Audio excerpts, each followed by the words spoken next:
Mas tem novidades no Flamengo, hein? O desembarque do aeroporto lá do Galeão tá movimentado, cada dia chega um, não é isso? Cada dia chega um. Ontem chegou Samuel Lino, hoje Carrascal chega, aliás, pode chegar durante o programa, a gente está acompanhando por aqui. Aliás, se alguém tiver aí no aeroporto, no chat, vocês avisem pra gente se vocês virem o Carrascal. Imagens aí de jogadores chegando. O Samuel Lino ontem, inclusive, já deu a sua primeira entrevista aí como jogador do Flamengo ontem. Falou para os veículos oficiais do clube e tal, e disse que é o maior clube do mundo. Vamos ouvir o Lino e daqui a pouco a gente fala mais sobre as novas contratações do Flamengo. Quando um clube gigantesco te faz uma proposta boa, é difícil você falar não. Porque já tem o peso de ser gigantesco, torcida, cidade, tudo. Então foi a mão do Felipe, o Boto também, toda a minha família, meus empresários, que a gente todos, na verdade, teve de acordo em aceitar essa proposta que fosse bom, voltar para casa, perto da família também, isso foi muito importante. Bom, eu acho que eu posso ajudar muito com jogadas individuais, com drible, com jogada de 1 contra 1, de tabela, gosto muito de me jogar nesse jogo associativo de tabela, e eu acho que eu posso ajudar muito o Flamengo nisso. Tá aí, o Lino chegando e com o Carrascal, vamos dar uma olhadinha aí nos gastos, nos investimentos do Flamengo nesta janela de transferências. Então, vieram o Jorginho, que chegou antes, né, já para o Super Mundial, o Saul, que estava livre também, o Emerson Royal, que foi um investimento de 9 milhões de euros, o Samuel Lino, 22 milhões de euros e o Carrascal, 12 milhões de euros, totalizando aí 43 milhões, em reais, 276 milhões de reais. E aí o Flamengo tem o dinheiro do Gerson, né, que foi vendido, o Wesley também, a premiação do Mundial. Então, assim, gastou muito, mas é uma janela em que o Flamengo também está fazendo dinheiro. Vale esse investimento todo, o PVC? É um clube que pode fazer esse tipo de investimento? E se a gente olhar para o elenco hoje, é um Flamengo que praticamente não tem lacunas, não tem carências? Não, eu acho até que pode ter. Tem. Por exemplo, quem é o reserva do Pedro? Ou é o Bruno Henrique, que não é centroavante, ou é o Jorginho, que não, o Juninho, que não é... Ou Plata, que não são improvisado. O Juninho, que não é do tamanho do Pedro, ou o Plata, que não é centroavante. Eu acho que tem opções, mas não é que você tem o reserva do Pedro, você tem todos os reservas. O Flamengo tem 3 laterais esquerdos excelentes, 2 machucados, 1 voltando de lesão. O Flamengo tem o Emerson agora, que vem para o lugar do Wesley, e tem o Varela. O Flamengo tem o Alan, que até 2 meses atrás a torcida não queria ver. E que é substituto do Pulgar, porque o Pulgar está machucado. Então não é que seja perfeito, mas é o elenco mais numeroso e mais competitivo do Brasil.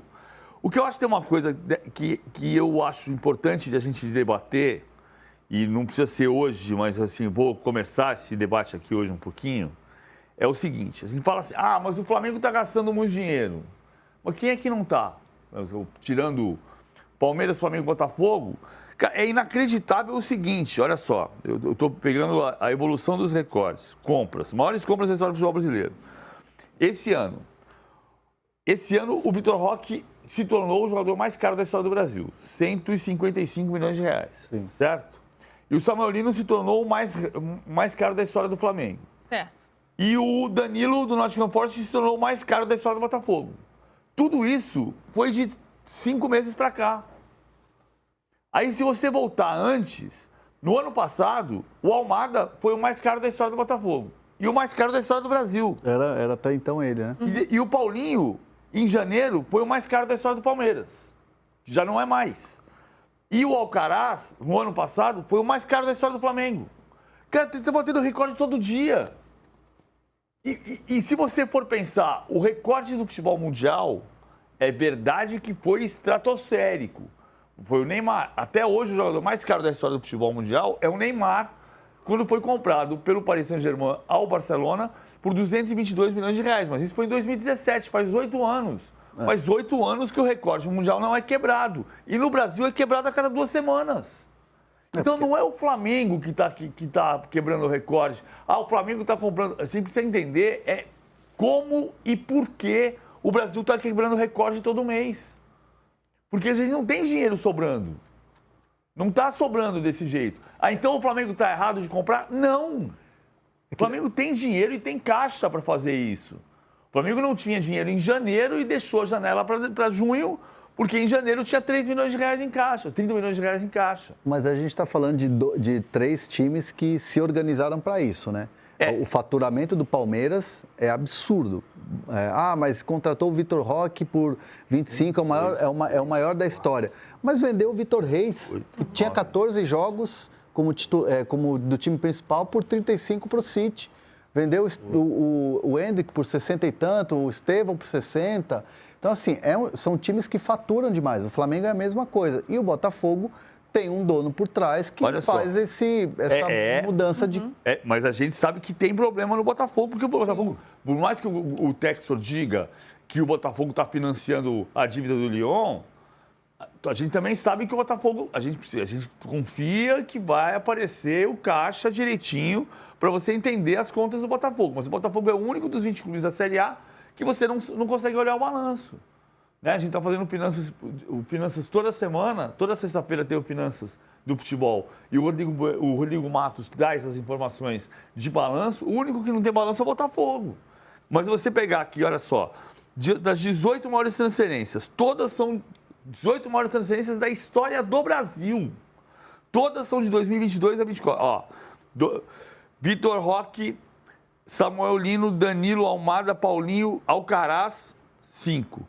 6, Luiz Henrique, 7, Santi Rodrigues, 8, Arthur Cabral, 9, Gerson, 2023. É a primeira de 23. As primeiras 8 transferências mais caras da história são de 24 e 25. A nona é de 23. Gerson, 92 milhões de reais. 10º, Ramon Sosa. Agora, 11, Arrascaeta em 19. As 10 maiores transferências do futebol brasileiro são de 2 anos para cá. E isso é impressionante, porque isso é bolha. Veja, não é culpa do Flamengo, nem do Palmeiras, nem do Botafogo. Eles estão fazendo porque tem competência para fazer. Mas é impressionante que o Brasil tenha... Vou dar um exemplo. O Flaco Lopes, quando foi contratado em 2022, foi o jogador mais caro da história do Palmeiras. Mais caro da história do Palmeiras. Hoje ele é o 6º. Hoje ele é o 6º mais caro da história do Palmeiras. Vitor Roque, Paulinho, Ramon Sosa, Facundo Torres e Maurício são mais caros do que o Flávio Lopes. E o Palmeiras é o clube que a gente sabe que a torcida reclamava porque não contratava. E contrata com moderação. E mesmo assim, o recorde da história do clube em 2022, 3 anos atrás, hoje é o 6º mais caro da história. Então, voltando para a Vaca Fria, o Flamengo fez uma grande janela de contratações. Grande janela de contratações. Com o dinheiro que possui. Tem nada de errado nisso. Pois é, isso que eu ia chegar. Isso é, no fim das contas, no fritar dos ovos. Isso é positivo ou é negativo? A gente quebrar esses recordes, a gente está passando de um limite que a gente não pode? Ou são clubes que podem porque se estruturaram para isso, tem a premiação do Mundial, tem as vendas, ou seja, estão fazendo gastos, mas de uma forma responsável? O Flamengo faz de forma responsável. E o Palmeiras também? Também. O Botafogo a gente não sabe porque não tem o balanço, né? Então, qual é o problema se eles podem? São os outros querendo acompanhar e não podendo? Você inflaciona todo o mercado. Tá. O primeiro jogador mais caro da história do Brasil, que não é de Flamengo, Palmeiras e Botafogo, é o 18º da lista, é o Lúcio Rodrigues do Bahia, que também é Grupo City. Mas isso vem um acompanhamento de você estar subindo pela bolha das bets. E todo mundo querendo acompanhar e tem gente querendo dar um passo maior que a perna. Flamengo tem condição, o Palmeiras tem condição. Não estou discutindo individualmente. Sim. Estou discutindo que é impressionante que o futebol brasileiro esteja num ritmo de quebra de recordes que o mundo não tem. Uhum. E você observa isso também, né, Hernan? Falando tanto sobre contratações, que a gente traz tanta notícia aqui. Neste ano, nos últimos anos, está tendo um escalonamento, assim, né, de valores e de valores cada vez mais altos, a gente conseguindo competir com mercados europeus, com Premier League, está virando uma coisa, nossa, que isso, o poder do futebol brasileiro. É uma competição ali, né? Não é... Porque a gente contrata um jogador que a Europa não quer. Porque assim... Mas a gente não entrava nem nessa briga, né? Não, A antes gente não não. traria um jogador que está em atividade na Premier League. Você não consegue brigar com o Chelsea para levar o João Pedro. É isso. Mas não você traz o consegue. Jorginho. Porque tá em fim de carreira. 33 anos, né? Mas alguns anos atrás a gente traria? Creio que não. Traria. Traria? Depende. Olha só, vamos fazer uma conta daqui. Você sabe que eu tenho um livro que eu O gosto... Emerson Royal tem 26. O Emerson Royal, sim, mas o Emerson Royal está sem mercado na Europa. É o grande. jogador que quer dar um passo atrás para dar dois para frente. É o Caio O Jorge, Vitor Roque. Renier, Caio Jorge, Tá. Vitor Roque. Vamos pegar aqui, ó. Sabe que eu tenho um livro que eu publiquei em 2009 chamado Bola Fora, que é a história do êxodo do futebol brasileiro. O Brasil exporta jogadores para o exterior desde a década de 1910. Em todas as décadas sempre exportou. Assim como em todas as décadas trouxe treinador estrangeiro. Mais famoso, menos famoso, do Sandraskovic, Bragantino em 93. Mas vinha. Todas as décadas teve técnico estrangeiro aqui. Teve uma febre maior agora, mas teve antes. Bom, o Brasil exporta desde 1910. Quando explodiu de uma vez, de 66 a 1980, a Itália fechou a janela de contratações, porque a Itália entendeu que quando perdeu para a Coreia do Norte era um vexame e que isso tinha a ver com o exagero dos jogadores estrangeiros. Fechou. Quando reabriu em 80, começou a voltar jogador brasileiro para lá. E à medida em que foi crescendo o número de vagas, um por clube, depois dois por clube, depois de 88, três por clube, você foi aumentando o número de exportações do Brasil. Aí começou a Operação Mãos Limpas na Itália. Aí você pega um movimento e a Operação Mãos Limpas coincidiu com anos depois com o Plano Real, que deixou o dólar 1 para 1. 1 para 1.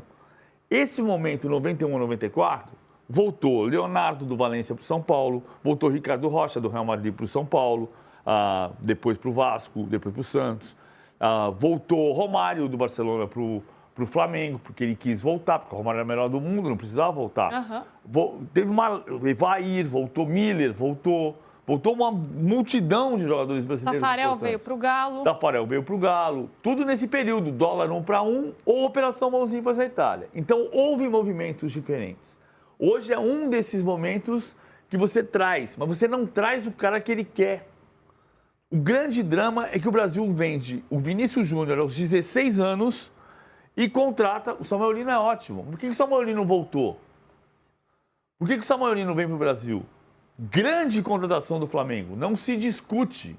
Mas por que ele voltou? Ele voltou porque tem limite de estrangeiros no Atlético de Madrid. O Atlético de Madrid tem 3 extracomunitários, que são o Molina, que não tem passaporte europeu, o Gallagher, que não tem passaporte da Comunidade Europeia, e contratou o Almada. 3. O quarto, o Samuel Lino, na avaliação do Atlético de Madrid, que é um grande jogador, Samuel Lino, mas na avaliação do Atlético de Madrid, ele não foi bem nas últimas 2 temporadas. Então, se eu tenho que abrir mão de um extracomunitário, quem será? Samuel Lino. Em condições normais, o Samuel Lino sairia... Se o Flamengo não tivesse o poder econômico que tem, o Samuel Lino sairia do Atlético de Madrid para o Girona. Não, ele não foi para o Girona, ele veio para o Flamengo. Palmas. Por outro lado, se o Atlético de Madrid quisesse manter o Samuel Lino, ele ia ficar lá. Como o João Pedro, você não traz o João Pedro de volta. Você não concorre com o Chelsea pelo João Pedro. O exemplo brilhante do Hernan. A gente vai continuar falando disso, só dar um serviço para vocês. Galo e Flamengo, na verdade, Flamengo e Galo se enfrentam amanhã. Quinta-feira, às 9h30 da noite, horário de Brasília, você tem transmissão aí do Sport TV e do Premier. Vocês sabem aí onde vocês podem assistir essa partida com a transmissão aí para vocês irem acompanhando.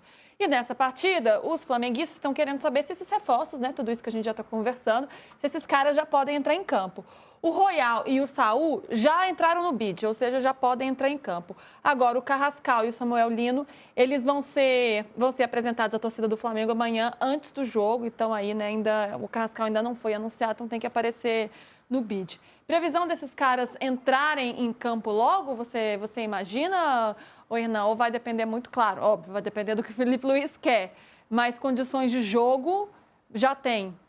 Vai depender muito da questão física, porque o Flamengo está fazendo recebe o jogador, faz aquele teste, aquela coisa, e aí também você faz um mapeamento de como está o jogador, né? Então são jogadores, por exemplo, o Saul está parado um tempo, o Samuel Lino, começo de temporada, todos eles vindo de fora, vindo da Europa, começo de temporada. Então, o Flamengo vai ter um pouco mais de paciência para não pular etapas. E aí é um trabalho mais do departamento físico, dos preparadores físicos, fisioterapeutas, médicos, em comunicação com a comissão técnica do Felipe Luiz. Mas é um trabalho que ainda requer um espacinho ali de tempo para você poder colocar o cara com segurança no campo. Depois da última partida, o Felipe Luiz chegou a falar sobre o Saúl, sobre os atletas e sobre o Saúl também. Falou, olha, ele está em boas condições físicas, ele vem treinando, mas está um tempo, né, sem participar de jogos e sem treinar com bola. Então vai ter uma readaptação, mas é claro que espera utilizá-lo logo. E esse é o lado muito bom de você ter um elenco, né? Você não fica desesperado para ter o seu jogador logo. Ele, nossa, preciso desse cara para entrar em campo. Não, o que você tem te satisfaz, né? Já é um bom elenco, então o Flamengo pode ter paciência para usar seus jogadores. PVC, dentro desse debate todo que é longo e que você gosta de se aprofundar nesse assunto, né? Essa frase porque é importante. Ela é justa, mas assim, eu estou dizendo por outro lado que tem uma bolha. Sim. Né? E para onde caminhamos? Porque é um futebol brasileiro que, aliás, reflete o nosso país de disparidades, né? De alguns ganham muito e outros não ganham tanto. É um sistema diferente do que a gente vê na Premier League, por exemplo, que tem uma divisão, né, de renda, vamos dizer assim, diferente. Mas os clubes que ganham mais não vão querer abrir mão do que eles têm, né? Inclusive, o presidente do Flamengo já falou isso, né? O Flamengo não vai aceitar ganhar X vezes mais que o outro, sendo que pode ganhar muito mais. A frase do BAP eu não concordo com essa frase, mas tudo bem. 2 vezes e meia, 3 vezes. 3 vezes e meia mais do que outros, é muito pouco. Não é muito pouco. Pois é. Mas é assim que os dirigentes pensam sobre os seus clubes, né? Cada um pensando aí nos seus interesses. A gente vai caminhar para um lugar mais equilibrado, mais igualitário ou é utopia? Não, utopia não é, mas não está caminhando para esse lugar mais igualitário. Porque todo mundo está olhando para o seu umbigo. Todo mundo está olhando para o seu galho. É a metáfora da árvore que eu gosto de dizer. Como é que a Premier League virou a maior árvore do planeta bola? Ela cuidou da raiz e fez crescer um tronco forte. Quando você olha para a árvore, tem galho maior e tem galho menor. Mas todos estão saudáveis. E a diferença aqui é que você está olhando um galho podre que vai apodrecer o tronco, que vai cair a árvore. Esse que é o ponto. Aí um galho lindo, verde, frondoso lá em cima, tá maravilhoso. Mas se a árvore ruir, vai cair a árvore inteira. Não adianta você ter o galho mais bonito. Porque tem um pensamento também que se você tiver, né, uma ideia um pouco mais coletiva, você pode fortalecer o produto como um todo e com isso todo mundo ganha mais dinheiro. Eu não vou ganhar... Eu respeito muito a posição do BAP. Eu respeito, acho o BAP uma pessoa extremamente inteligente, preparada, extremamente. Agora sim, vamos pensar o seguinte. Se eu ganhar só 3 vezes e meia a mais do que o menor, num complexo que ganha 10, eu posso ganhar 10 vezes mais do que o último, numa árvore que representa 10. Ou eu posso ganhar 3 vezes e meia a mais do que o último, numa árvore que representa 1000. Eu prefiro ganhar no 1000. Sim. No geral, agora é um trabalho de médio para longo prazo, né? Quem é que quer fazer um trabalho de médio? Pensando em gestões futuras, né? Num futuro do clube. Mas é o que eu falo, Luiz, assim, o grande símbolo, assim, o que era o futebol inglês em 1991? O futebol inglês em 1991 exportava o Chris Waddle para o Olympique de Marselha. Quem é que imaginava que 5 anos depois o Chelsea, 11º colocado do campeonato inglês, ia contratar o Zola, vice-campeão italiano pelo Parma? Demorou 5 anos. E veja que 5 anos depois, a Inglaterra não era o que é hoje. Minha gente, é um debate profundo. Vamos arrematar o assunto do Flamengo aqui, tem muita coisa para falar, hein? Tem São Paulo em campo, a gente vai atualizar a situação do Lucas Moura já. Vamos falar do Vasco que entra em campo e também do Botafogo que jogou ontem, venceu no jogo de ida das oitavas da Copa do Brasil. André Hernan, pode chegar mais alguém nesse Flamengo? Pode. O Flamengo está de olho em algumas peças e o ataque, né? Centroavante, seria? Um jogador com essa característica, com a característica de área. Pode vir mais gente. O Flamengo não tá paradinho, não. Gente, está movimentando e pode ser ter ainda mais, hein?